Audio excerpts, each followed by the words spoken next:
What is up, everybody? I'm out here in Las Vegas at the Westgate Superbook here, a little room here in the back with my guy Marc Stein, and the Nuggets are kind of like the last remaining story, or one of the last remaining stories here with this big Val news. We should get into it, man. This is a weird situation. It's been going on for like 2 weeks. Our first chance to talk to it. Yeah. Talk about it. Yeah, so here's what happens. The Nuggets are making all these moves, and there's excitement. The first 48 hours of free agency, I think the Nuggets owned free agency. And everything was great. Then all of a sudden we get word that, hey, Big Val, he's actually not going to come. He's on a plane to Greece, and he's going to go play for Panathinaikos and forego his salary. So what happened? Let's just walk through it. What happened that led to that? Well, look, I mean, this has been a wild story, a story I have to say that's really interested me because, I mean, I think I love my international hoops. So this one has a lot of layers. But basically, Jonas Valanciunas, he has multiple representatives. He is represented by Excel Sports in the States, right, but he also has a Lithuanian agent, and the Lithuanian agent clearly was in talks with Panathinaikos, one of the absolute powers of Greek basketball in the Euro League.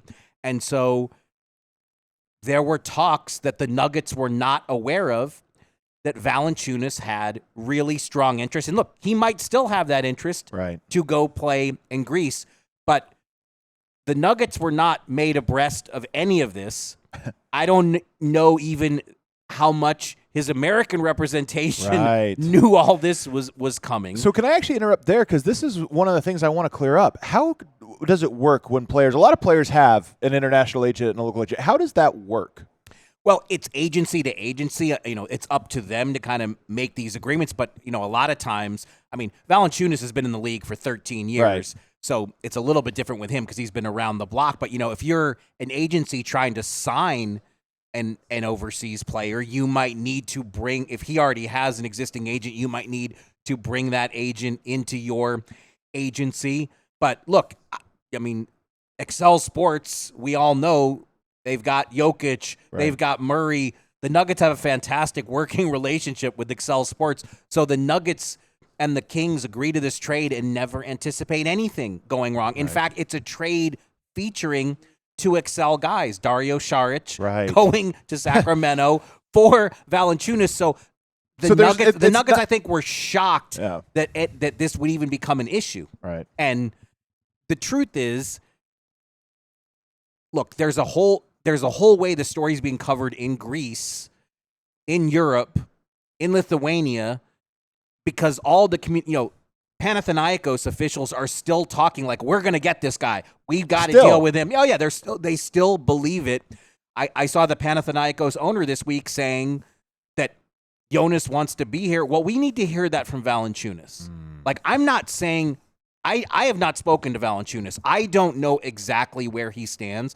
I can't tell you on a scale of 1 to 10 how badly he wants to leave the NBA and go back to Europe. I think only he can speak to that. But I would say this, like, hearing from the Panathinaikos owner, him talking about what Valanciunas wants doesn't mean a heck of a lot. We need to hear that from Valanciunas. Yeah. And based on everything I know, the Nuggets have never flinched. They are going through with this trade. You and I are recording this on a Saturday. I'm kind of half looking at my phone because this trade could happen at any moment on this Saturday. I reported this on Friday night, this Saturday, the 12th of July. This is the first day that the deal can actually go through and be made official by the league because the Nuggets, as I understand it, the Michael Porter Jr. deal had to be all the way finished, every single element done before the Nuggets could proceed to this trade because of sequencing reasons. Right. It's by the time this comes out, the trade could be official. If not, it's going to be official here in the near future. And then this process can really start. Valanciunas will be a Nuggets player. And I'm sure the dialogue has already begun to some degree behind the scenes because the teams agreed to this trade more than 10 days ago. Both sides are operating as if the trade is going to get done. So, I think he's going to be a Nugget. I really do. I really don't expect otherwise. And everything I've heard is that the Nuggets are resolute about this, and they have to be. If you look at their roster, they have a fantastic roster, but you have to have a backup center. We saw this with Jokic last year, 37 minutes a game, really has worn himself out over the last 2 years. So this is not a thing like oh, he doesn't want to be here, Denver should just do you want a player who doesn't want to be here? They have no option, No. in my opinion. They have to force Yes, because I think there was this assumption that let him go. Right. We'll unlock the mid-level. We'll Right. go get Al Horford. Guys, Al Horford is technically available because we have Right. not seen him officially commit to a team. But around the league, the other 29 teams are operating under the strong belief that Al Horford will end up going to Golden State. So even if the Nuggets said, you know what, Jonas, go back to Europe, you're good. Right. We're going to move on. They don't have someone to pivot to. They don't have a shot at Horford. So unlocking the mid-level doesn't do them any good. There is no center as good as Valanciunas for them to get. So, like I said, I am sure Panathinaikos still wants him. Maybe there are people in Valanciunas' life who would like him to go to Greece. Maybe the player himself, maybe Valanciunas himself, deep down, would rather go back to Europe than stay in the NBA. All I'm saying is I want to hear Valanciunas say that. I don't want to listen to the owner of a team in Greece that wants him. And, Valanciunas, he made the public appearance earlier this week at that summit. And so, realistically, my expectations weren't super high that we were going to get clarity, but it did open up the chance that Valanciunas himself might just tell us exactly where things stand, and he really didn't. So we really didn't. Right. We really didn't. I'm learn. sure he was advised not Yeah, to. I mean, we really didn't learn a lot more. Yeah. But eventually, this thing is the trade's gonna go through, and then it will start to play out. And just to be clear, the Nuggets would have to release him for him to be able to play for Panathinaikos. Absolutely correct. He cannot. He is under contract in the NBA. The way basketball works, it's called a letter of clearance. If he does not have a letter of clearance stamped by FIBA, but that comes from the Nuggets, he cannot join another team. He can't just say, I'm going to play for Panathinaikos because that's what I want. Right. Even if he's like, I am done with the NBA and I want to leave, unless the Nuggets bless it, he can't go. Right. He can't go play for them. So that's where Denver really does have the upper hand here, and that's why I do say my expectation is he is going to be in Denver for next season. It's such a weird situation, and the thing I keep wondering is there's a lot of more European players. I mean, I wonder if this is a thing that might become more common. We saw it with Vesenkov. Now, he's a smaller player, Vesenkov was. He's not as big of an impact player as Valanciunas, but we saw it with him last year, and I wonder if have you heard, is the league looking at this very closely? Because they don't want a trend. No, but to me, it's way too soon to call it a trend. I mean, Vesenkov came over here with a lot of hype. Yeah, he was a pretty recent MVP in the EuroLeague. Signed a deal in Sacramento. It just didn't pan out. Valanciunas has been a very good NBA player for a long time. I think there are two distinct cases. Valanciunas has been here for 13 years. Again, I haven't spoken to him. Yeah. Maybe he does want to go back. Maybe he's just ready to go back to European basketball. And if he is, you could understand it because he's been here so long. Vesenkov he had conquered everything individually he could in Europe, came to the NBA, didn't find the success he was hoping for, got traded to Toronto. Toronto happily let him out of his deal because he said, I'm giving back I'm giving back my whole salary, which was like $6.5 million. So it was good cap-wise for the Raptors. They had no dead money going onto their books.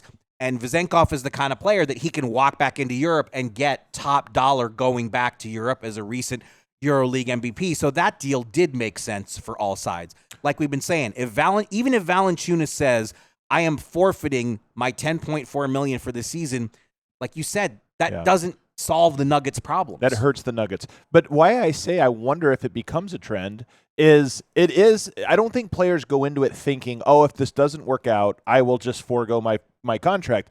But this is an example of it happening. If it does happen 2 years in a row, albeit under different circumstances, I do wonder if that could create the trend. And then maybe that's a leverage play the same way pre-agency is a leverage play. Well, and that's a thing where there's been such a vacuum of hard information. Again, I feel like the teams agreed to the trade. Was it July? If it wasn't July 1st, it was July 2nd. Right. So we're already it's July 12th or whatever today is. It's hard to keep track of the days out here. Yeah. So there's been such a long period where we're all trying to figure this puzzle out with very little information, and just my consistent stance on it has been, when we know exactly where Valanciunas stands, this thing will be a lot easier to evaluate. And I would think even if he comes to the Nuggets and says, guys, I am ready to go home. I mean, yes, they can force him to stay, and I'm sure they would still want him to stay, but they're not going to love the sound of that or the idea of that. I mean, they obviously want a player who wants to be here and wants to be Jokic's backup. But I think part of the issue in the coverage of this has been there are so many people saying this is what Valanciunas wants, right, and they're speaking for him. And I'm sorry, but I don't think the owner of a team in Greece should be the one saying what he wants. I mean, right. He can say whatever he wants, but I guess I'm not going to believe it until I hear it. I'd like to hear it from the player. And that's just me. And your expectation is this probably won't be dragged out too much longer. Today is the first day that this can officially happen, and I'm hoping we hear something about where this is trending. I mean, look, that would be nice that when the trade goes through, then the Nuggets will be able to address this. I mean, that's one thing. The Nuggets have not been able to make any public comment about it because Valanciunas, as we're taping this, and let's just check to make sure, I mean, he's still a Sacramento King. Okay, there you go. So, the Nuggets can't talk about this yet.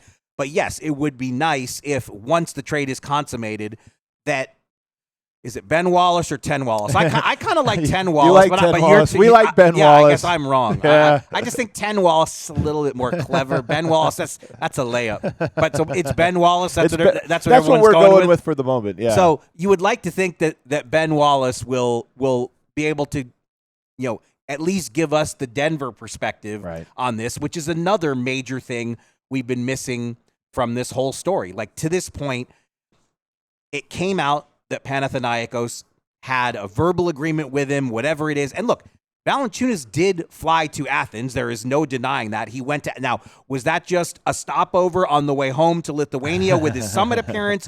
Was that – again, everyone is guessing. Yeah. And the only one who can really answer that is the player himself. But yes, I'm with you. I really hope that when this trade is official that we will hear a definitive statement from the Nuggets. But one other thing I reported this week, I was told by someone from Expel Sports categorically, the Nuggets have not promised him his year 2 guarantee because there are 2 years left on Valanciunas' deal. Yeah. He's on the books this season for $10.4 million. He has a $10 million non-guaranteed year on his contract for 2026-27. The Nuggets have not promised him we're guaranteeing that. So I don't know where that story started or where that came from, but that hasn't happened. And part of what's tough about this is it benefits Denver both to force him to play this year for Denver, but also to not guarantee his contract because they very well may not want him to be on the roster next year or on the books. It doesn't make sense that they would make that promise without seeing how he fits first, seeing how it goes. But again, here's the thing: you just have. It's been 10 days. Right. You know that there have been discussions between Excel Sports and the Nuggets. We don't know this. Has Jokic picked up the phone and spoken to Valanciunas? It certainly seems plausible that could have happened by this point. I think eventually we will hear what kind of dialogue has taken place over the past 10 days or so. And look, I've been super into the story. I've been captivated by the story. You love this story. But there,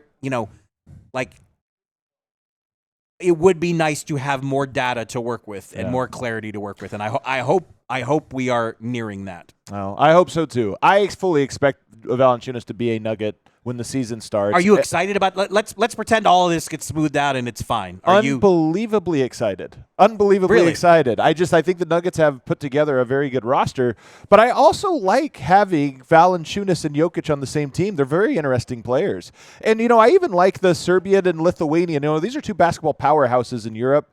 These are two big-time centers coming out of Europe, and I just love the idea of them both being on the same team. Because I have to say, something we've spent so much time and energy and personally so much digital ink covering all the contractual nuance of this thing. I've been wondering, is he as good a backup for Jokic as people actually think? I think he is. And for part of this is they haven't had a backup. It's been DeAndre Jordan, a little bit. Dario Saric was brought in, so they haven't had even just like a replacement level backup center for a while. Valanciunas, I think, is better than that. And yeah, I do think he's pretty good. David Adelman in the Nuggets Summer League broadcast talked about him having a similar skill set to Jokic and the ability. Oh wait, so to Adelman did talk about it. That's yes, he actually did. You know, now that you mentioned it, yes, he did actually talk about how he liked his skill set because they can play the way Jokic plays when Valanciunas is on the court. Well, I need to hear it from Ten Wallace or Ben Wallace or whatever the DNVR style book says we're using. I need to hear them weigh in. Yeah, well, I expect us to hear about this very, very soon. Today is the first day we can hear about it, but Marc Stein's been chasing the story, covering the story for 12 days. 12 days. All good. International intrigue. I know. There you go. Everybody, thanks for tuning in. Hit that like button on the way out.